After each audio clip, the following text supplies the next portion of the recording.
when we were in Europe, then we not only were in Austria, but we went to Prague, and some friends of friends, a man who was a wealthy manufacturer in Czechoslovakia, invited us to entertain my parents for the day, and I don't know where he took my parents, but they thought it would be more interesting for me to spend the day with their chauffeur, and for some reason, I spent the day with this chauffeur whom I didn't understand because he spoke Czech, but I do remember that he drove me around Prague, look at the famous clock and things like that.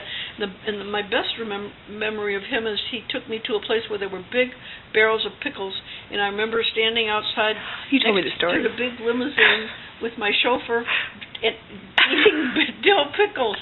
Then finally he took me up a mountain. Maybe there aren't any mountains in Prague. Maybe it was just a great big hill. But I remember we went round and round and round this, this road up to the top to a castle. And at the castle, we went into a private dining room, very elaborate, very large, with a great big long table.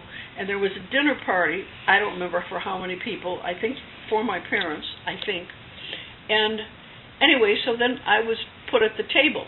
And I was put next to Mr. Volman, and a very elaborate meal was presented, and somehow in the course, and I was between my father and Mr. Volman, and in the course of the meal, I think Mr. Volman probably noticed that I wasn't eating very much. Was it very fancy food? I was probably full of dill pickles, but I wasn't eating very much, so he thought I didn't probably like the food that was being served.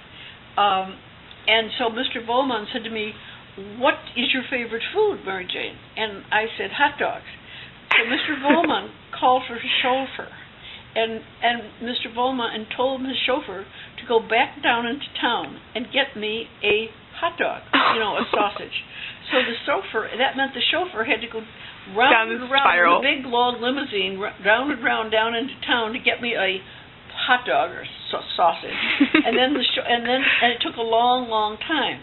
And then the chauffeur had to come all the way back up the mountain, and then they took it in the kitchen for a while, and they were bringing it out under a big silver dome platter.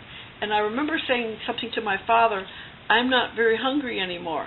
And I remember my father said something like, "You eat that hot dog, or I'll break your neck." Little Mary Jane.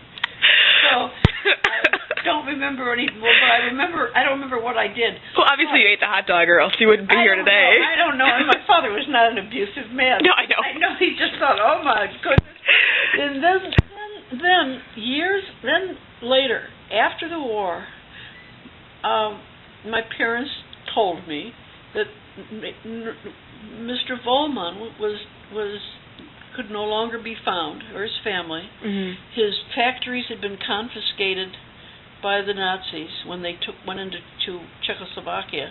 His factories had been taken over. His family had never been heard from again.